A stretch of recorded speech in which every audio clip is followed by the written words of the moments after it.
Greetings, loyal listeners. You are now listening to an encore presentation of a B30 Two Guys, One Mic session. So please stand by as the previously recorded podcast will begin shortly. Thank you once again for choosing B30 for your listening pleasure. Today, we are having another session with my man Josh. Josh, can you identify yourself for a bit? Hey, how's it going, guys? Short and sweet. Wonderful. I'm quite excited today, or this session, because I'm actually going to try to insert some biblical content. This is a fairly interesting topic for me. It's alcohol consumption and the church. How did this topic come about, you say? Well, in the spring, a bunch of buddies of mine, we finished a course, went to the local school, campus, pub, had a couple pictures, enjoying some laughs. Where was my phone call? Plowing forward. So, All right. we will sort that in the break. Yikes. Having a good time. And then I realized, man, if my pastor or like a priest walked in and he knew I was a Christian, things didn't look good because we got like empty pitchers and like a lot of pints going on. And another kind of situation happened was when I was younger, when I just turned 19, I was at a liquor store, right? And I'm buying up rum and vodka and I was lining up. And then the weirdest thing, I ran into another dude from church. He was a little older than me and he was going to like a older youth fellowship thing. But the thing was, it was awkward. We're both Christian dudes and here we are. We kind of ran into each other at a liquor store and I'm holding like 2-3 bottles, 40%, over 750 ml. Looks like I'm going to get trashed. So my point is, the Christian image and the reputation and the perception looks kind of bad. So, come on, Josh, tell me I'm not alone. Did you have any kind of awkward situations like that? Just help me out here so I don't feel bad. I don't remember. You plead the fifth, as Dave Chappelle would say. All right, so let's get to it. What are the arguments? Well, if you're a religiously devout person, number one, you can't get drunk. Plus, it's a health issue. And plus, you'll feel better because you won't be all hungover and you won't be all bloated. Two, if you don't drink, you deal with temptation. So it's a preventative measure. So ain't nobody getting pregnant and nobody getting face tattoos, stuff like that. And three, you shouldn't be putting personal pleasure. That shouldn't take priority over like your personal beliefs into God and being a good person. You shouldn't be getting drunk. It avoids temptation. You shouldn't have personal pleasure. So basically, that's the argument why Christians should be like straight edge, stay away from the hooch, stay away from the sauce. What do you think about that, Josh? Are those good points? Yeah, they're fairly good. Sounds a little bit boring, but fairly good. Okay, that's not bad. That's not bad. That's a good start. We won't come into, throwing down. There won't be fist flying. We're going to be civil. But here's another argument, though. Technically, Scripture does not condemn drinking. It just says you can't get drunk. Okay, we're done. Thank you. Thanks. We're done. That's it. Cut it. Technically, you can't say you can't get buzzed either. It's so subjective if you think about it. It doesn't make sense. But anyways, I'll let you continue on. All right, we'll let you hold it in for now. We'll give you a chance to let it out. So it doesn't say it says you can't get drunk. It doesn't say you can't get buzzed. And secondly, if you don't drink, drinking is a form of social culture in any kind of nation or ethnic background. Like drinking is just universal in terms of uniting humans. If you have a problem, you get a drink. So you're taking away a tool or a way of outreaching people. Are you just going to sit there, say you're this devout Christian, are you just going to sit there in church and just wait for people to come? Or are you going to go out there and go, hey, let's grab a drink together? Scripture doesn't specifically condemn it, and you're missing a chance to outreach. We need to do more of that. Go out and drink. You know what? They try that. I had a classmate once tell me there was a ministry called Ministry on Tap where they have dudes meet up at a pub and drink and do Bible study. I'm guessing it didn't go very well. I'm guessing they had more than one pint. But the thing is, people can argue like we should be straight edge, shouldn't drink, just makes things less complicated. On the other hand, there's people saying, you know what, we can't be all uptight and miss out on a chance. You make it sound like everyone's mature, everyone drinks to just get drunk. Have you heard of, drinking as a type of like wine and dining and fine cuisine? Either way, people get hurt and everybody wants to be right. What about communion? Some churches use real alcohol. Oh, that's right. That's the blood of Christ, yo. Exactly. So what do you say about that? Some people are, quite sensitive to alcohol. Some people just a little thumbnail of wine could get drunk already. Wow. See, it's a tradition thing and keeping it authentic. So back in the days, they used wine because it was the reddish color. It's supposed to be the blood of Christ. And back then, wine was basically the most cleanest beverage you can drink. I think wine and beer. The Egyptians had beer. Huh. I didn't know that. But I'm talking like Middle Ages when they used to do like the Catholic Church at its height. Yeah, they used wine because it looked like blood. It's supposed to be the blood of Christ. And wine was like pretty much the cleanest drink that won't give you the runs. But that's why nowadays some people use grape juice. Okay. So I guess the better question is, how did people before us deal with this kind of issue? They don't think about it. They drink. Yeah, I agree. I think that's pretty much what I got. Did a little research. Who here is familiar with Martin Luther? Pivotal figure in the Reformation, 95 Theses, commentaries, translations. He changed the landscape of Christian theology with the idea of grace and works. Okay, yes. Please continue. Okay, sorry. I got a little excited because the thing with him is he had a family and he hosted small groups. And what beverage did they serve during that time? Water? No, unless you want them to spend the rest of the night in the washroom. They gave each other mead or ale. And the thing with Luther is he'd always have the biggest mug in the house. So if you hold the biggest mug, holds more liquid. Therefore, you can drink. Pretty much, he can drink. And what happens the next day after these small groups or Bible studies? He's hungover. He's in his bed. And he drinks some more. For the record, there's no evidence to support that suggestion. Well, he just said it. He doesn't drink water because you're just going to get yourself even sicker. So you drink more. Okay, that does make sense. Maybe a more diluted version of some kind of alcohol. Now, who would want to do that? Come on.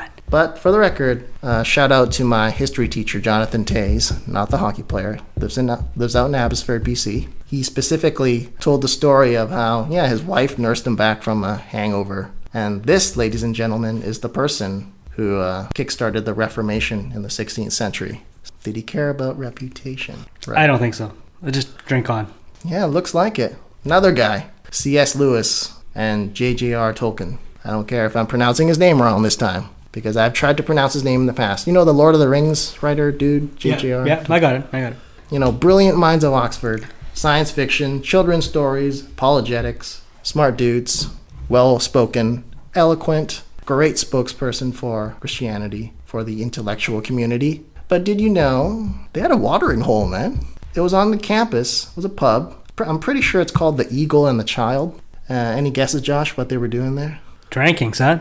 Mm-hmm. My guess is rock glasses, some finely aged scotch or whiskey, cigars, and talking about their latest writings and literary works. So what's my point of digging up these prominent Christian figures from the past is they're effective servants of Christ, so to speak. They weren't shy about their recreational freedom. And for some reason, them drinking and having cigars here and there didn't compromise the gospel message. So what's the problem? Why are we so uptight now where some churches don't even have wine during the communion? They're like, no, let's stick with, grape juice or something.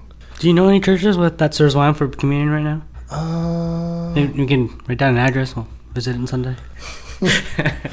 Oh, that just reminds me of that Family Guy episode where Peter drinks from that chalice that the priest or father guy was holding. And he's like, whoa, is that the blood of Christ? Anyways, oh boy, Family Guy reference. So, where am I going with this? The point is, we just got wrapped up where Christians have to maintain this image. We're squeaky clean, we're goody-goodies, we don't do that stuff. But dude, technically drinking is not outlawed. And surely enough, someone in the past also had problems with image, reputation, and rules. His name was Jesus, but the uptight people he was dealing with was the Pharisees. And instead of drinking alcohol, that wasn't their topic or issue. Their issue was Sabbath. Here it is. We're actually going to have some biblical content. So for those who have a Bible in front of them or can look it up, it's Luke 6, verse 1 to 5. Basically, it's the account where Jesus goes into a grain fields with his disciples. They got hungry. They started picking grain. They started eating it. And then these Pharisees saw them and then called them out because technically they were working on a Sunday. just on the surface, hearing that kind of short summary, did you think Jesus did anything wrong there? I'm supposed to say no, but yeah, I don't see anything wrong. Yeah. Pharisee's just being an a-hole, that's all. I agree. Technically, well, he's working himself, isn't he? Oh, okay. So, it's Sunday, so he's supposed to be praising the Lord too and all this other Sabbath stuff. So why is he being so nosy and doing his duties as a Pharisee and checking out on people? okay. Back in the first century Jewish culture, they took Sabbath very seriously. Any form of strenuous physical activity is considered work and therefore sin. And the Pharisees were law enforcers. So what Josh is saying is, if you're supposed to take a break one day a week, and your job is to be that jerk who makes rules and rains on everyone's parade, then technically you're right. Those Pharisees were doing their job on the Sabbath. Sabbath day is supposed to be free for all, man. And they're the ones calling someone out for doing work when they were just putting food in their mouths. You know how you go out of your way and you rat somebody out. Technically, you're going out of your way and you're getting yourself into trouble too. Yeah, because I see it. It's kind of the same thing.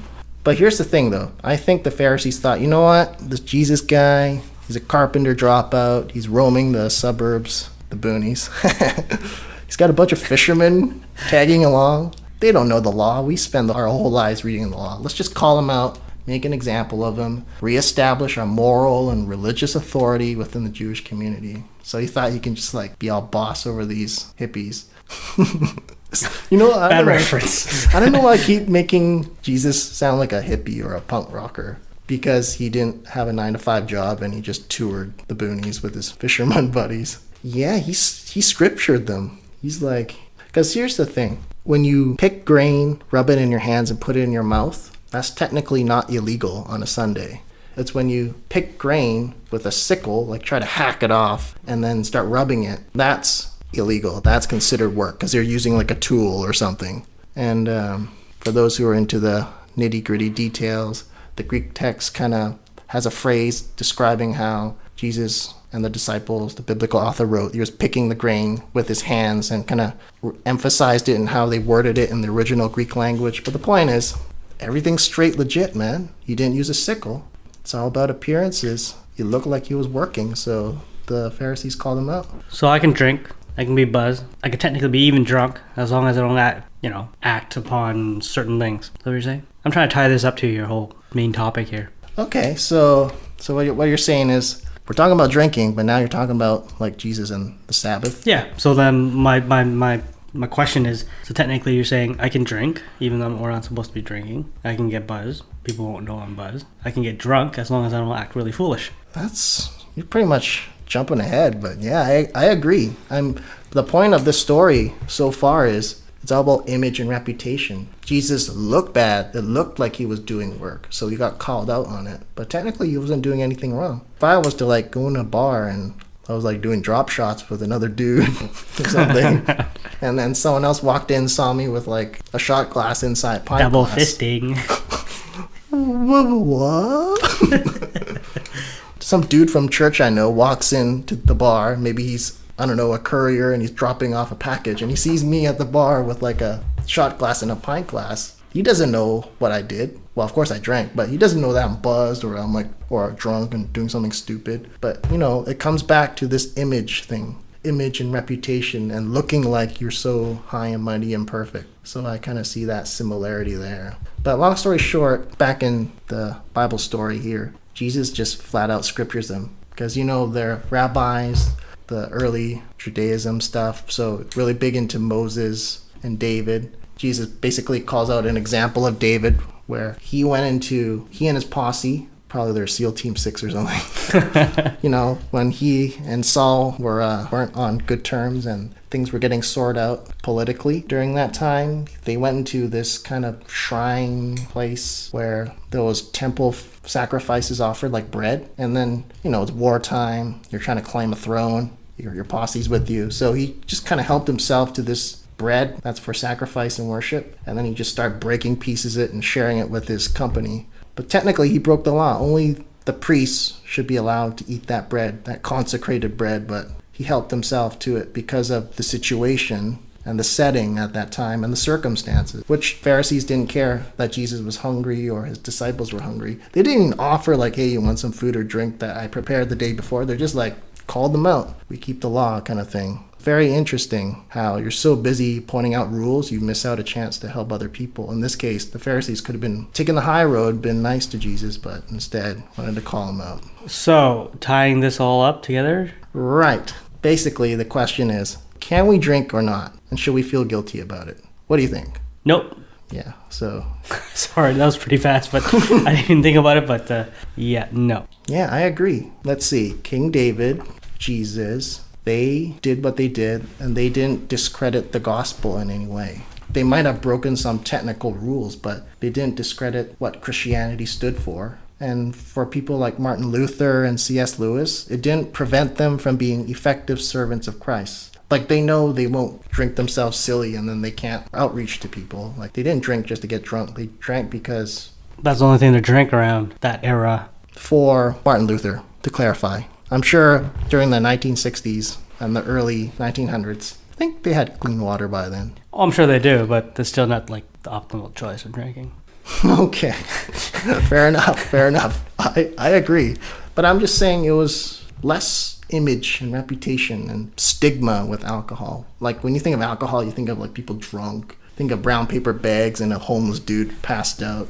But it was more like a routine for them, like hard day's work. And back then they didn't know cigarettes were bad for them. They puff on something, take a sip to kind of take the edge off, and then, brush up, go to bed. There's nothing about getting drunk. Little nightcap, I like it. Nothing about getting drunk and stuff. Yes, we technically can drink. Yeah, just don't drink water when you're time travel back. Oh, that's true. And I think back then there's no irrigation system. Just random thought, like when they took a dump or did number one, they would just throw it out the window, and then it would just pile up. For big cities during the first century. Yeah, and for some reason that ties in with not drinking water.